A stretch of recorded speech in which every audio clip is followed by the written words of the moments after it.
Hello, everybody. This is the Chocolate News Podcast. I'm your co-host, John Alexander Reese. And I'm your co-host, Andria Carter. And if you did not know, the Cincinnati Herald has been around since 1955 and is the leading African-American owned newspaper in the greater Cincinnati area and Northern Kentucky area.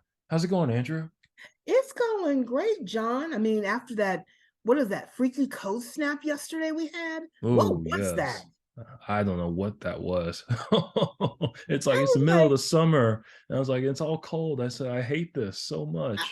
I was like, I have to put on sweatpants and a sweat jacket. I was so cold. And I was like, this is not right. Usually I just Yeah. have socks on because my feet freeze, but not everything freezes. But Yeah. other than that, it's going great. So I'm looking forward to the weather warming up and watching the birds fly around my window and, just watch nature and enjoy my life. So, Oh yeah. And it's a lot warmer today too, so thank goodness. yes, and it's not raining either, though, Yes. the grass is starting to get a little brown now since the sun's shining on it. So I'm like, yeah, Yeah. we need a little natural water every once in a while, but still, Yeah. overall, it looks like it's going to be a great week to enjoy the Oh air and the yeah. sea. I mean, the air and the area and everything. So, Yeah. Now, later on the show, we're going to have Royce Sutton, the senior vice president for Third Bank, on to talk to us about owning it, which is, the free home ownership webinar we've been constantly talking about at the end of the episode. By the way, it's happening this Saturday. But before we get into that interview, let's talk about some chocolate news. So, Andrea, what's the chocolate news for this week? well, the chocolate news, I'm going to start off before the two historic things that occurred this week. Well, I take that back. Three historic things, but we're going to talk about two of them. I'm going to mention the first one, which is the city of Cincinnati apologized for the legalized displacement of 27,000 Black residents in the West End. Ooh, that's a lot. Mainly, they named Kenyon Bar, and they talk about the plan and how it was thought out, what the city did. It was a thriving neighborhood. They had 80 churches, a number of businesses. Many people owned their own homes, but the city deemed it a slum. And I'm not going to get into details now because the Cincinnati Herald is going to do their own feature story on it with details from a number of presentations that were made before City Council this week. So we'll be talking about it big time next week. But I just want to give everyone a heads up about what has happened, the apology, and what the future is going to look like for the West End. So that's one historic thing that occurred this week. The next big thing, I cannot believe I'm saying this, the Denver Nuggets won the NBA game. Yep, They're sure did. NBA champions. Oh my God. Do you know how close they have come to at least getting to the playoffs before even winning a championship? But you just have to commend them, their perseverance, and they finally did it. Their two-time MVP, Nikola Jokic. Yeah. Okay, see, Nikola Jokic. Jokic. Yeah, Jokic, that's what it is. Jokic. He was the high point winner in the game with 28 points and 16 rebounds, which I am impressed. I mean, that's a lot. I mean, I'm going way back to Michael Jordan. I don't even think Michael did that. It certainly is impressive because what's more impressive about him is that he was picked in round two of the draft, and he was like the last pick. So that's even more impressive. Wow, I mean, it's unbelievable. I think it's interesting to see that he has come to America and achieved the what I call the sports American dream. So, Yes. and he has a championship ring to go along with it. Now he's going to get all the endorsements too. Oh, yes. So, I mean, he is going to just lose his mind. It's unbelievable. But congratulations, Denver Nuggets. I commend everyone for playing a good game. I still wish they changed the uniforms, but I won't go there. I won't do it. I swear to God, I won't do it. But he is cute. He's got cute legs. I mean, I'm looking at a picture of him now, and he's got nice knees. So anyway, let me stop before I'm accused of something and I should not be accused of. But I mean, Yeah. I commend the Denver Nuggets. Congratulations.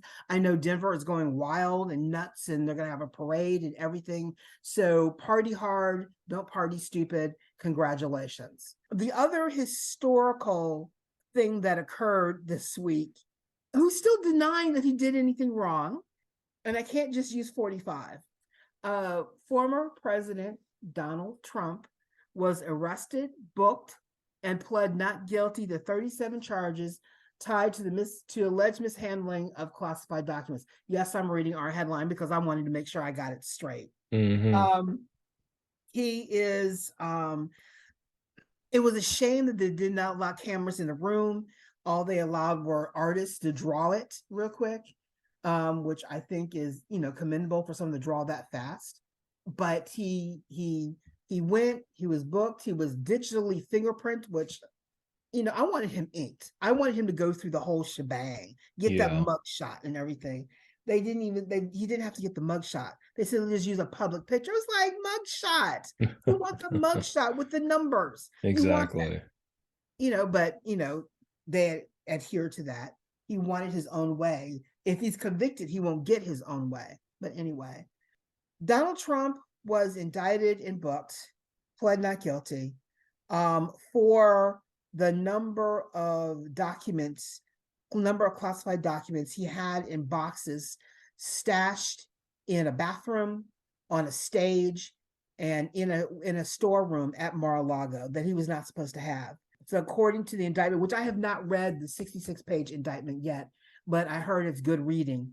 I need popcorn when I read it. That they have pictures to show where these items were. I saw them on the news. You have to read the details to understand the true significance of what he has done. A lot of people are just glossing over and saying it's a witch hunt. And, Fox News even had the nerve to talk about it and claim that Biden is a wannabe dictator and, trying to put Trump, his enemy. They called him President Trump, they use the word president with Trump and dictator with Biden, which I think is taking things a little too far. Fox should know better. Fox has been enough trouble as definite with that defamation case that they need to suck it up and report the news, not what they want to be news, but what the news is. Yeah. And I think that's just one show that did that, but it's kind of like it's a process of it's taken a while to get here because I think people are reluctant to convict. He's the first president to face an actual indictment twice now, and he's still facing possibly two more. And it says something, when a man is indicted so much, sued, and obviously something he's done wrong. In normal circumstances, normal everyday people would go through this because something was done wrong. People would not question.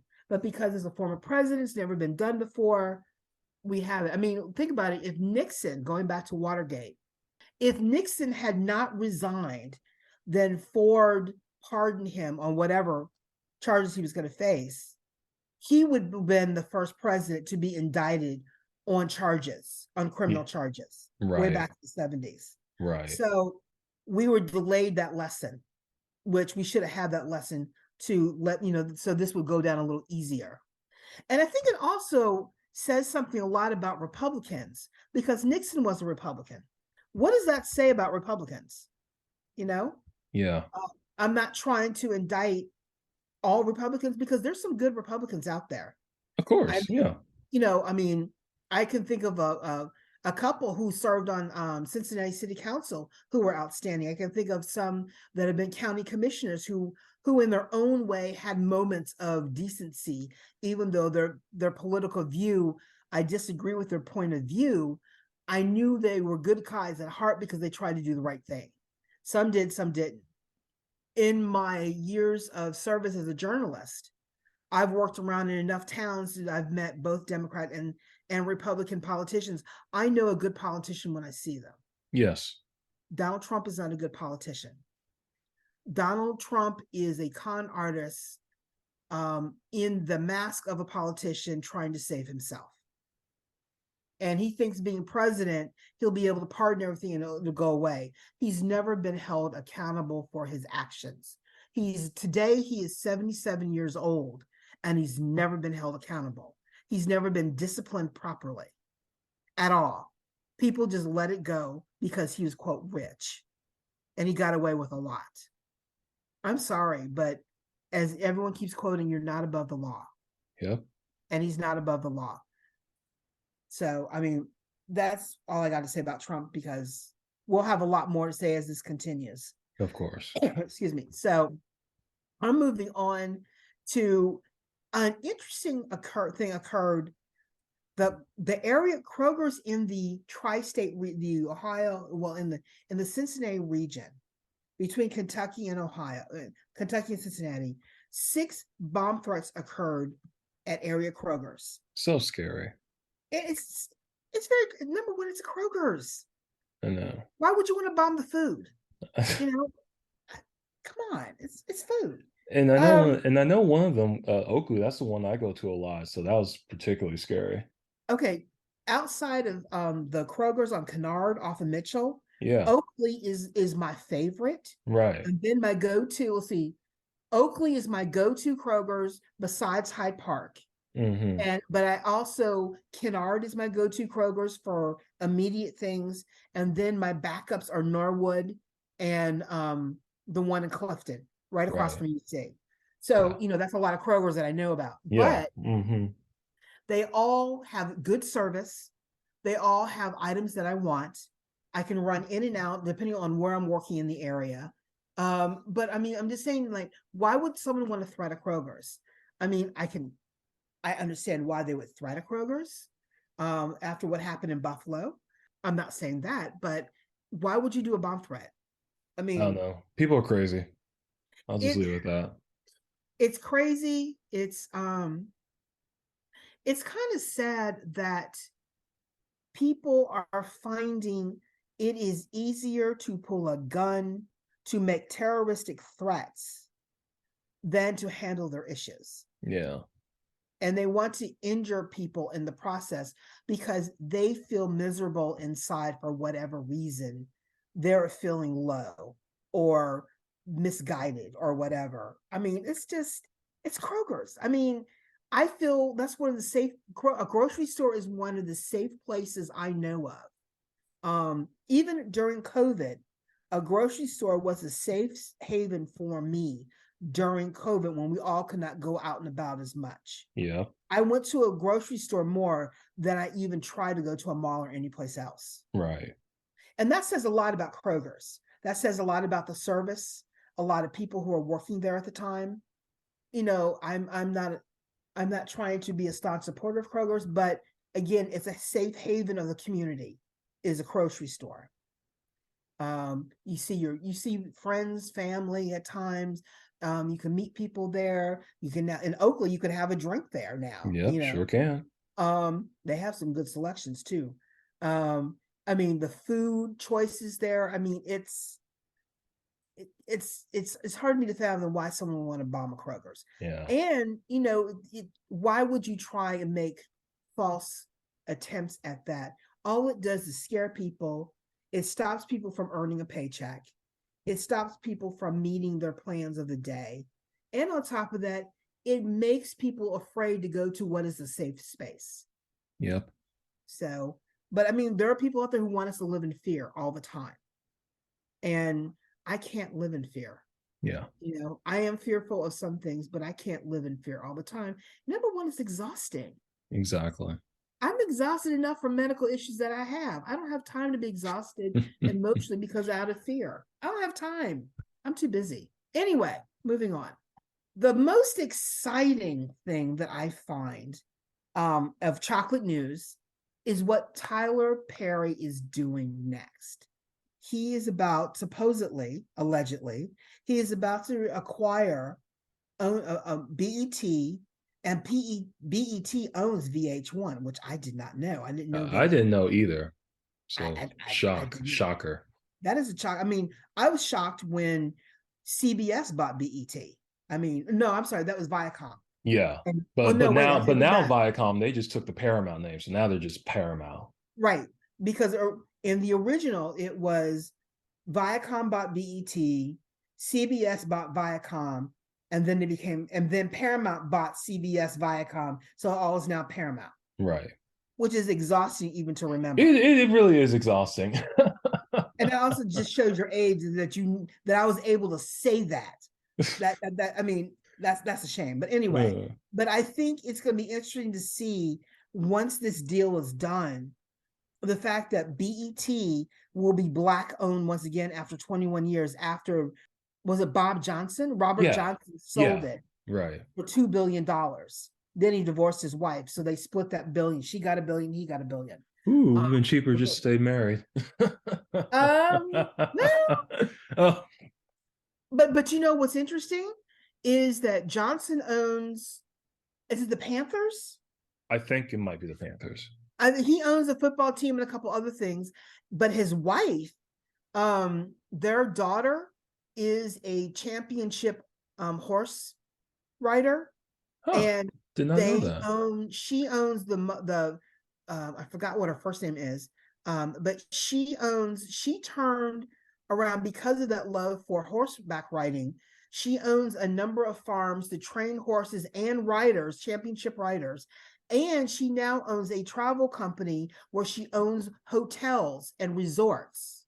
And she's in the travel industry. And she also was responsible for launching Black NBC. Okay. So I know too much.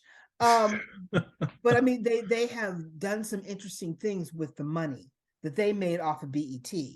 But BET, for the first channel to to talk about the Black community specifically, is about to be Black owned again, which Yeah. I think is amazing from 20 years ago. How much further we have come to have minority ownership of our airways and our channels and the content. Right. We just have to get the advertising companies to agree with that and just advertise and not discriminate against who owns what. That's a new form. So we just have to work on that part. But I think the fact that a lot of people enjoy what the minority talent creates in the movies, on television, on the radio, as a podcast, and news content. People appreciate the difference. People appreciate the coverage. And I think, racism has done too much to stop people. And even though we've broken through some barriers, they keep trying to put up walls to stop us. And, the saying goes, cream rises to the top. And even if it's not good cream rises still to the top. And I think you have to commend Tyler Perry for following how he started out, with those farm show plays, and he turned it into movies. He turned it into owning a studio. He turned it into producing movies and films, and now he's about to own 2 channels. Yeah. That's great. Even though I'm not the biggest fan of Tyler Perry content, I respect him. I respect him as a businessman. I Definitely. respect him. I mean, if you think about it, Byron Allen, where he started out, I didn't expect a lot of his content he created. Yeah. But he and his mother saw a niche and ran with it and built a media company that no one else did. Oh, yeah. And he did it on the cheap, but he built an empire. Yep. And you have to commend him for, moving into a space no one ever thought people would move into a space in. And, I think at the end of the day, you have to respect the business talent. You have to respect how they're making money, how they're building, Fortune 500 companies that they can pass on and do. And they're giving back to the community in a way.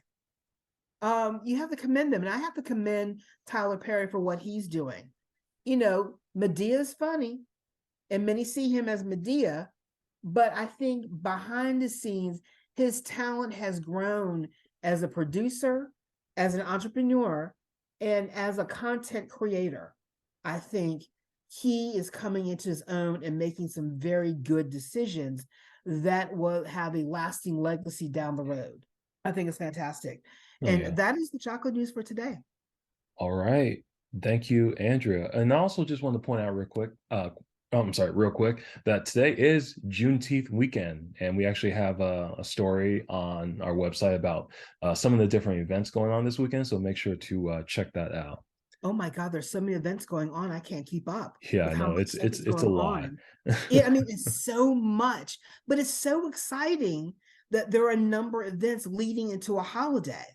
It's almost Yeah, like a different form of Christmas, yeah, yeah. which I think is exciting. And I also, before we jump into our guest, I just wanted to say that I'm looking forward to the Owning It workshop this weekend. Oh And yes. I have learned a lot from them. And as someone who's needed to clean up their credit, because I want to own my own piece of property, what I have learned from the leaders with the owning It workshop has helped me immensely. And I'm going to go through a refresher course this weekend with owning it, because I want to make sure I've covered all of my bases before I start talking to a bank and a real estate agent. So I just want to give my 2 cents in before you talk to Royce, how wonderful owning it is. Okay, yeah. And I think that's the perfect transition to our guest. So Royce, how are you doing? I am doing Yes. well, John. Andre, how are you doing? I'm doing fine. You heard what I said, didn't you? That was a tremendous commercial and its affirmation around what we've been doing with these Own It workshops. And I appreciate it. I really do, because Well, to hear, yeah, that you've really picked up and you've really feel like this has given you the tools that you need. That's the purpose behind it. yeah, I mean, it's wonderful. I mean, like I said before, I'm still probably missing a couple of things, but the most I listened the most a lot because during COVID, when we had a couple of owning it's, I was taking care of my mother's house and what that meant. I mean, she always taught me what to be a homeowner and how to care for a home.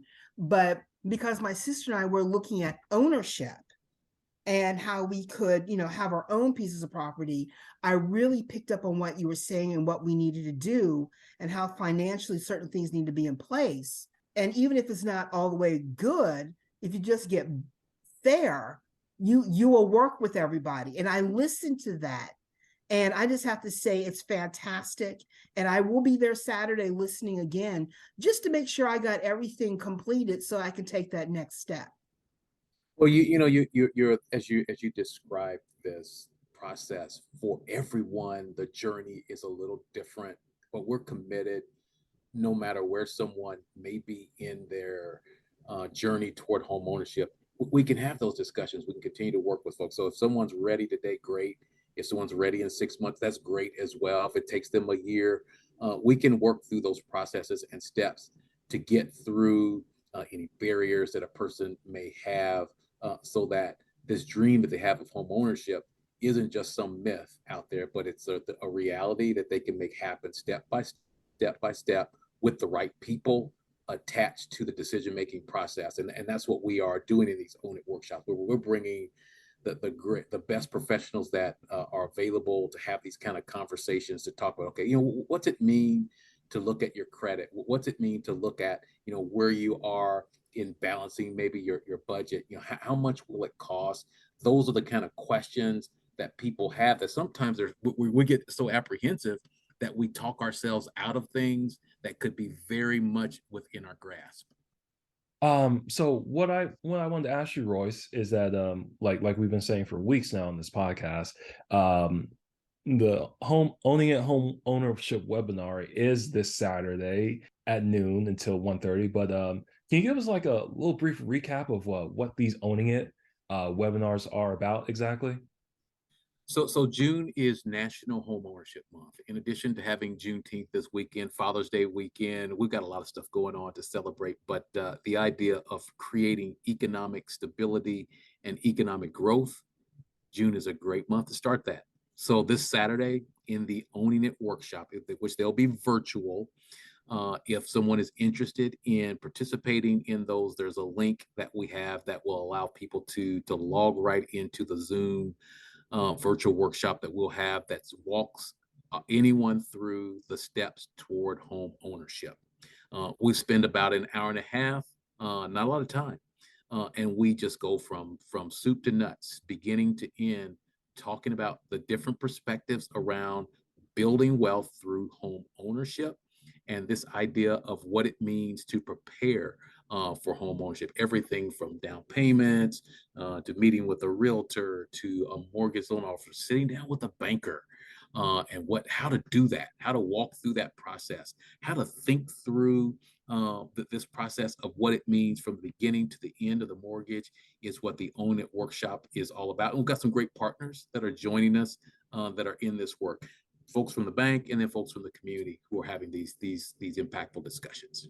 Also, I I also wanted to say because like I've been to this workshop many times, and actually firsthand experience. A couple of friends of mine have gotten houses because of this workshop, and I think I want to ask you, like, I'm a potential homeowner, right? I want to own a home someday. Like, why would I want to come to this particular workshop? Like, what's the most I can get out of this going to this home ownership webinar, which is free, by the way? The great question, John. And when you think about someone who is kind of on the fence and deciding whether they should do this or not, we started these workshops with the idea because we understand that when you look at the home ownership rates, especially among the African American community, we're as much as 30 points behind in some cases other communities who've taken on home ownership, and they're using this to build generational wealth. That's exactly what you can do when you own your own home. You can go in and walk in and you can decide how you want to paint the walls. If you want every room in your house to be purple or fuchsia, whatever it is that you decide you want to do, you decide you want to decorate your house the way you want to. You don't have a landlord standing over you making that decision. So how can we get people positioned so that they can win in this space? We've won in other venues, but this idea of creating economic growth is how so many other communities have won in this space. And now we are going to have discussions directly in showing how people can get there. So if they're a little bit nervous about listening in or thinking about homeownership, that's perfectly okay. That's perfectly okay, because if you aren't a little nervous about it, then maybe maybe we're way overconfident in it. But so the idea of really taking people where they are, whether they are ready today or ready next month, we're prepared to have those kind of that kind of dialogue. And when you discuss this thing around home ownership, what we do recognize too is a person who is a homeowner has the ability to pass that on to future generations. And why wouldn't we want to have these kind of discussions? Why wouldn't we want to talk about how we could take our community and elevate it through this idea of becoming owners? And if you look at the numbers, in a lot of cases, it's actually cheaper to own a home than it is actually to rent. We see rents continue to rise. When you have a mortgage, your mortgage stays the same. With the exception, you may have some changes in taxes and insurance, but the base cost for the mortgage, your principal and interest, that does not change through the life of the loan. Got it. Um, I mean, that's all I got, really. Andrea, do you have anything? I was just going to say, is there anything new with this workshop on Saturday that audience participants may hear something? Is there anything new that we may hear, or has the industry changed? I know there's some people say inventory is low. Why should I look if there's not anything out there? We hear that a lot of corporations are gobbling up homes and things like that. Is it still feasible to find a house to buy out there? It's a difficult market, but it's not an impossible market.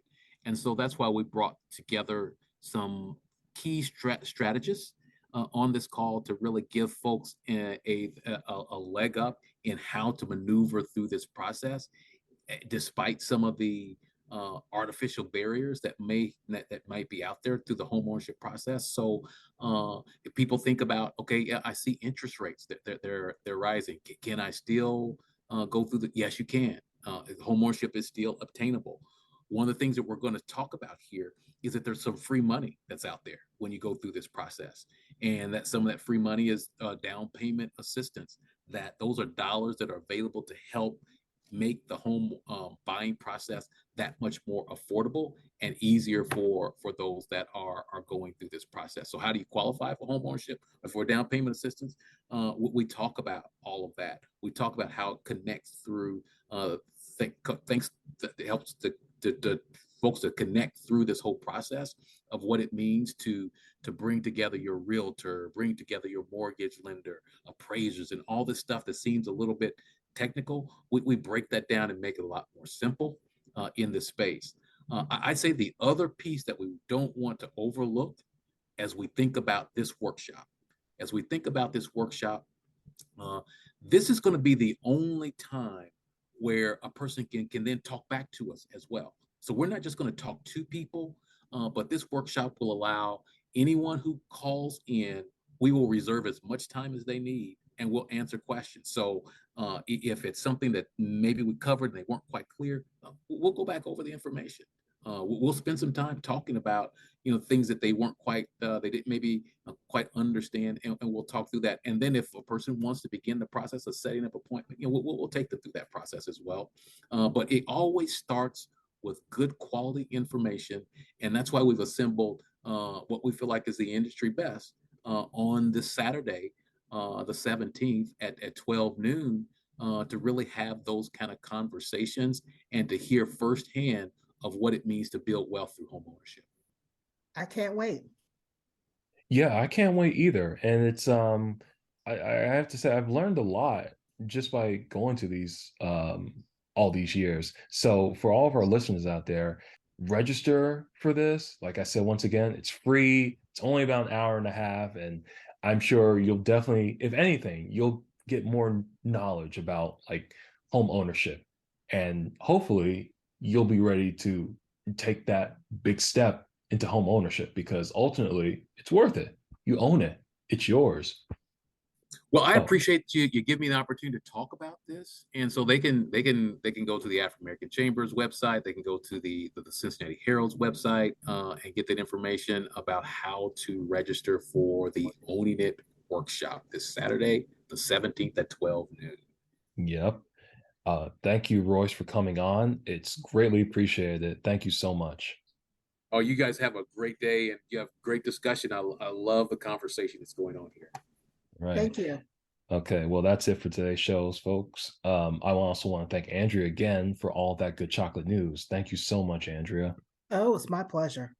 All right, and you can find more information about today's topics and past podcast episodes at www.cincinnatiherald.com, the Session newsletter, or on our social media.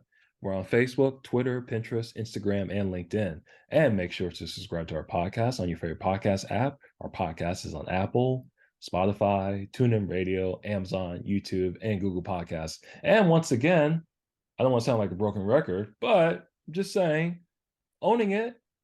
The free home ownership webinar is this Saturday, June the 17th from 12 noon to 1:30. Just we'll make sure to put the registration link in the podcast description. It's on our website, it's on all of our social. So click on that link, register, get educated. In addition, the Cincinnati Herald is now accepting applications for an advertising representative. Please contact our publisher, Walter White, at 513-680-7076 for more information. I'm John Alexander Reese. And I'm Andria Carter. And have a good day.